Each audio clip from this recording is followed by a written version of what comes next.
ತಿರುಪತಿಯ ಕ್ಷೇತ್ರದಲ್ಲಿ 66 ಕೋಟಿ ತೀರ್ಥಗಳಿದ್ದಾವೆ. ಷಟ್ಷಷ್ಟಿ ಕೋಟಿ ತೀರ್ಥಾನ್ಯತ್ರ ನಗೋತ್ತಮೆ ಮುಕ್ತಿದ ಸತ್ತೈವ. ಹೇಗಿದೆ ಅಂತಂದರೆ ಸತ್ಯ ಕೈವಲ್ಯದಾಯಕ ಅಂತ ಹೇಳಿ ಸ್ನಾನ ಮಾಡಿಬಿಟ್ರೆ ಇಮಿಡಿಯೇಟ್ ಆಗಿ ಅವನಿಗೆ ಮೋಕ್ಷ ಸಿಕ್ಬಿಡುತ್ತೆ ಅಂತ ಹೇಳ್ತಿದ್ದಾರೆ. ಅದನ್ನು ಕೇಳ್ಬಿಟ್ಟು ಏನಾದರೂ ನೀವು ದಿವಸ ಹೋಗಿ ಸ್ನಾನ ಮಾಡಿ ಅಲ್ಲೇ ಆಚಾರ್ಯ ನೆಕ್ಸ್ಟ್ ಇಯರ್ ನಾವು ಮೋಕ್ಷಕ್ಕೆ ಹೋಗ್ತೀವಿ ಅಂತಂದರೆ ನಿಜವಾಗ್ಲೂ ಹೋಗಲ್ಲ. ಇತ್ತ ಕಡೆಗೆ ತೀರ್ಥಕ್ಷೇತ್ರದ ಸ್ನಾನನೂ ಮಾಡ್ತಿರೋದು, ಅಕಾರ್ಯಗಳನ್ನು ಮಾಡ್ತಾ ಇರೋದು.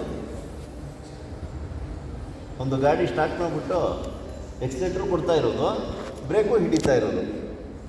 ಏನಾಗುತ್ತೆ, ಎರಡರಲ್ಲಿ ಯಾವುದೋ ಒಂದು ವೈರ್ ಕಟ್ಟಾಗಿ ಹೋಗ್ಬಿಡುತ್ತೆ. ಇಲ್ಲ ಸದಾಚಾರ ಸಂಪನ್ನನಾಗಿರೋ, ಇಲ್ಲ ಅನಾಚಾರಿಯಾಗಿ ಈಚೆ ಕಡೆಗೆ ಮಿಕ್ಸೆಡ್ ಮಾಡ್ಕೊಳಕ್ಕೆ ಹೋಗಬೇಡ. ಎರಡು ದೋಣಿ ಒಳಗಡೆಗೂ ಸಹಿತ ಕಾಲಿಡಕ್ಕೆ ಹೋಗಬೇಡ, ವ್ಯತ್ಯಾಸ ಆಗಿಬಿಡುತ್ತೆ. ಅವಾಗ ಸ್ವಲ್ಪ ಏನಾನ ಅನಾಚಾರ ಇತ್ತು ಅಂತ ಹೇಳಿದ್ರೆ ಆಚಾರ ಮಾಡೋರನ್ನ ಬೈತಾ ಇರ್ತಾನೆ, ಇವರೇನು ದೊಡ್ಡವರ ಅಂತ ಹೇಳಿ. ಮತ್ತು ಆಚಾರ ಮಾಡೋರು ಇವನೇನು ಮಾಡ್ತಿದ್ದಾನೆ ಅಂತೇಳಿ ಅವ್ರಿಗೆ ಬೈತಾ ಇರ್ತಾರೆ. ಒಂದು ಕರ್ಮಗಳು ಅವೆಲ್ಲ ಇರಲಿ. ಹಾಗೆ 66 ಕೋಟಿ ತೀರ್ಥಗಳಿದ್ದಾವೆ. ಅದರಲ್ಲಿ 7 ಸತ್ಯ ಕೈವಲ್ಯದಾಯಕ, ಮೋಕ್ಷವನ್ನು ತಕ್ಷಣದಲ್ಲೇ ಕೊಟ್ಟು ಬಿಡುತ್ತಂತೆ. ಆ ಭಗವಂತನ ಸನ್ನಿಧಾನದಿಂದ, ಅಂದರೆ ಏನು ನಾವು ಬೆಟ್ಟದ ಮೇಲೆ ಶ್ರೀನಿವಾಸನನ್ನು ನೋಡ್ತಿದ್ದೀವಲ್ಲ, ಅಲ್ಲಿಂದ 1.5 ಕಿಲೋಮೀಟರ್ ಸರಿಯಾಗಿ ಒಂದು ತೀರ್ಥ ಇದೆ. ನೀವು ದುರ್ಬೀನ್ ಹಾಕೊಂಡು ಹುಡುಕಿದ್ರೂ ಸಿಗಲ್ಲ ಅದು. ಆದರೆ ಪುರಾಣದಲ್ಲಿ ಹೇಳಿದ್ದಾರೆ ನಮಗೆ ಸಿಗಲ್ಲ. ಹಾಗೆ ಇಲ್ಲ ಅಂತ ಅಂದ್ಕೊಂಡ್ಬಿಡ್ಬಾರ್ದು.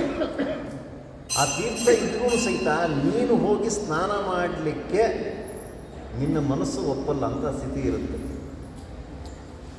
ಇಲ್ಲೇ ದೃಷ್ಟಾಂತ ಕೊಟ್ಬಿಡ್ತೀನಿ. ಒಳ್ಳೆ ದಿವ್ಯವಾಗಿರತಕ್ಕಂಥ ಒಂದು ಸರೋವರ ಅದು, ಆಯಿತಾ?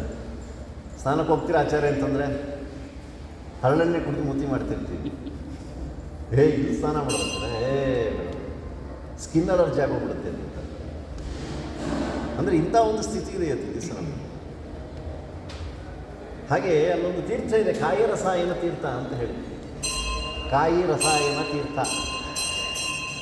ತೆಂಗಿನಕಾಯಿ ಮತ್ತು ಬಾಳೆಹಣ್ಣು, ಅದಾದ್ಮೇಲೆ ಒಂಚೂರು ಬೆಲ್ಲ, ಏಲಕ್ಕಿ ಪುಡಿ ಎಲ್ಲ ಹಾಕ್ಬಿಟ್ಟು ಕಲಿಸ್ಬಿಟ್ರೆ ರಸಾಯನ ಆಗುತ್ತಲ್ಲ.